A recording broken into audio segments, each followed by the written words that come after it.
नमस्ते। आज के इस दिलचस्प ऐतिहासिक विश्लेषण में आपका स्वागत है। हम अक्सर औपनिवेशिक काल यानी कॉलोनियल एरा के दौरान होने वाले विरोध प्रदर्शनों और भूख हड़तालों के किस्से सुनते हैं। लेकिन जरा सोचिए, उस समय का प्रशासन कागजों पर इन विरोधों से कैसे निपटता था। आज हम बिल्कुल यही समझने वाले हैं। हम एक असली ऐतिहासिक दस्तावेज की गहराई में जाएंगे और उस दौर की नौकरशाही की कड़वी सच्चाई को उजागर करेंगे। तो चलिए सीधे इस दस्तावेज में गोता लगाते हैं। इसकी पहली ही लाइन प्रशासन के बेहद सख्त रवैये को बिल्कुल साफ कर देती है। किसी भी परिस्थिति में कोई रियायत नहीं दी जानी चाहिए, मतलब कोई कंसेशन नहीं। ये कोई रूटीन इंस्ट्रक्शन नहीं है, ये एक सीधा संदेश है कि प्रशासन विरोध के सामने एक इंच भी झुकने के मूड में नहीं था। ये एक वाक्य हमें उस दौर की प्रशासनिक मानसिकता का पूरा कच्चा चिट्ठा दे देता है, जहां हर हाल में बस कंट्रोल बनाए रखना ही सबसे जरूरी था। और यही है वो ऐतिहासिक दस्तावेज जिसके बारे में हम आज चर्चा कर रहे हैं। परिपत्र संख्या 5 यानी सर्कुलर नंबर 5। इसे 3 अप्रैल 1935 को संयुक्त प्रांत या यूनाइटेड प्रोविंसेस में जेलों के महानिरीक्षक मेजर एच.एम. सलामतुल्लाह ने जारी किया था। ये सिर्फ एक पुराना कागज का टुकड़ा नहीं है, असल में ये एक पूरा का पूरा प्रशासनिक तंत्र है जिसे भूख हड़ताल जैसी शांतिपूर्ण चुनौती को जड़ से कुचलने के लिए डिजाइन किया गया था। आज हम इस सर्कुलर को पूरी तरह से डिकोड करेंगे। हम शुरुआत करेंगे इस 1935 के जेल परिपत्र के पीछे की कहानी से, फिर इसके 2 मुख्य सिद्धांतों को समझेंगे। उसके बाद हम देखेंगे कि कैसे कैदियों को अलग थलग करने और सख्त चेतावनियां देने की रणनीति अपनाई गई, कृत्रिम भोजन और कोड़े मारने जैसी भयानक सजाओं का क्या प्रावधान था, और आखिर में बात करेंगे कि प्रशासन ने इन सब पर कैसे गोपनीयता और नौकरशाही का पर्दा डाला। तो चलिए सबसे पहले इसके बैकग्राउंड पर नजर डालते हैं। आखिर इस दस्तावेज को किस संदर्भ में और किसके लिए तैयार किया गया था, ये समझना बहुत जरूरी है कि इसका असर कितने बड़े पैमाने पर होने वाला था। ये सर्कुलर संयुक्त प्रांत के सभी जेल अधीक्षकों के लिए जारी किया गया था। दरअसल सरकार को जेल के अंदर हो रहे इन विरोध प्रदर्शनों से निपटने के लिए एक पक्का और सिस्टम व्यापी तरीका चाहिए था। वो बिल्कुल नहीं चाहते थे कि अलग अलग जेलों के सुपरिटेंडेंट अपने अपने तरीके से स्थिति को हैंडल करें। इसके बजाय उन्होंने भूख हड़तालियों से निपटने के लिए एकदम निश्चित निर्देश या कहें तो फिक्स्ड रूल्स तय कर दिए। अब आते हैं उन कोर रूल्स पर जिन पर पूरी प्रशासन की प्रतिक्रिया टिकी हुई थी। इस दस्तावेज ने कुछ ऐसे मूलभूत सिद्धांत स्थापित किए जो काफी हैरान करने वाले हैं। जरा प्रशासन के इस दोहरे मापदंड को देखिए। एक तरफ सिद्धांत ए साफ साफ कहता है कि कैदी को कोई रियायत नहीं दी जाएगी, और तो और अगर उसकी शिकायतों की कोई जांच होती भी है तो वो कैदी को बताए बिना होनी चाहिए, ताकि उसे गलती से भी ये ना लगे कि उसकी हड़ताल काम कर रही है।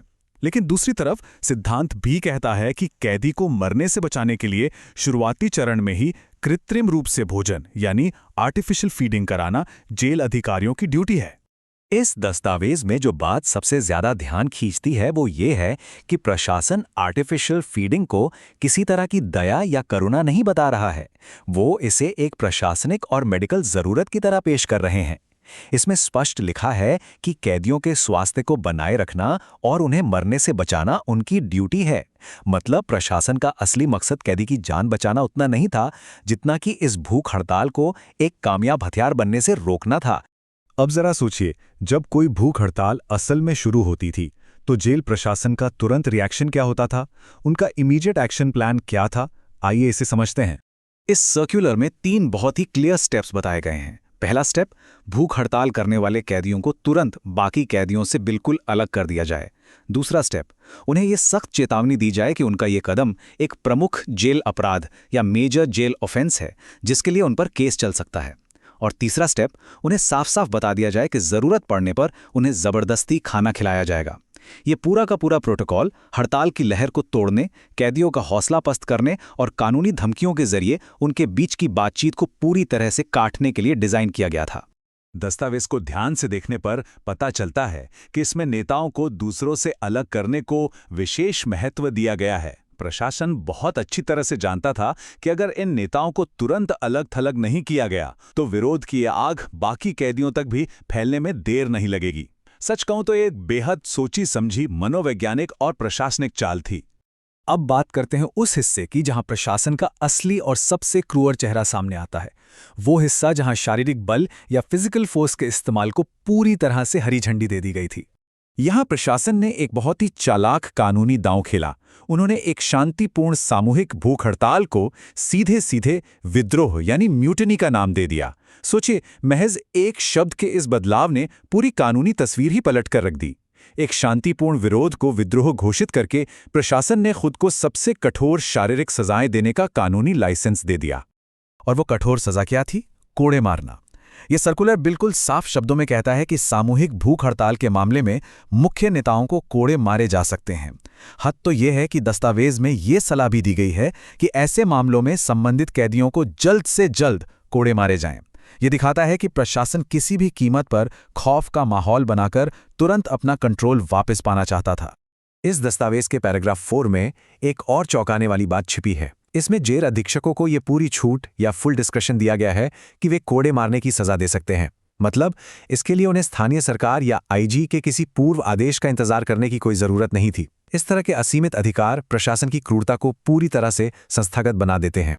अब आते हैं अंतिम और शायद सबसे शातिर हिस्से पर, प्रशासनिक सफाई।